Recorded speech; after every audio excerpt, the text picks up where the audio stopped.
Could you understand why, for the average American, they might think she's dodging a little bit on the transcripts, saying if Republicans release them, I will? If there's nothing in them, why won't she release them? She's, she is constantly held to a different standard than everybody else. And I think at this point, she's had enough of that. When everybody says, if that's a new standard, she'd be happy to do it. But until everybody does it, there's no reason why she gets called out on issue after issue for a different standard. And I think we're trying to make that point. And she's spoken a lot about Wall Street in this campaign. She has the most comprehensive plan on Wall Street. She went to Wall Street in 2007, 2008, and called them out.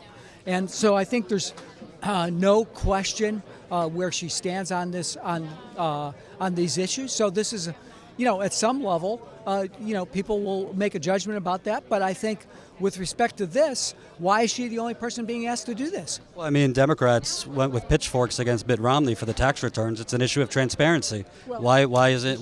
Look, she's the person who said, put all my emails out there. She released her health records first. She's had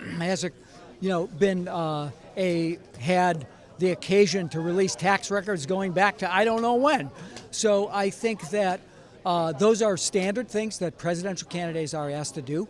And I think she just wants to have a fair playing field in this election. Another specific question. How is she going to close the income gap for women? She's talked about that as one of her top priorities. Is there a specific plan? Well, I think, first of all, enforcing and strengthening equal pay laws. Finally getting the reality of equal pay for equal work.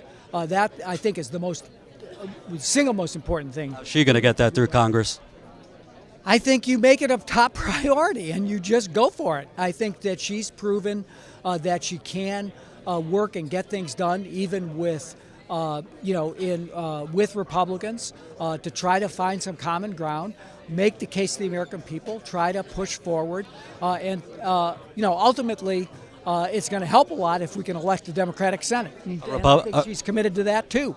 Republican Congress that's burnt her over the stake over emails, over Benghazi. Isn't it unrealistic that they're going to work with her? Look, I think that I was in the White House and we found ways to work with Republicans to expand school construction, expand after-school programs for kids, expand health care for people with disabilities. And we did that while they were impeaching the president. So, if at some point you can't, it's hard not to take it personally, but you can't take it personally. You have to be able to go work with people, and if you can find common ground, you do it, but you always stand your ground when you need to.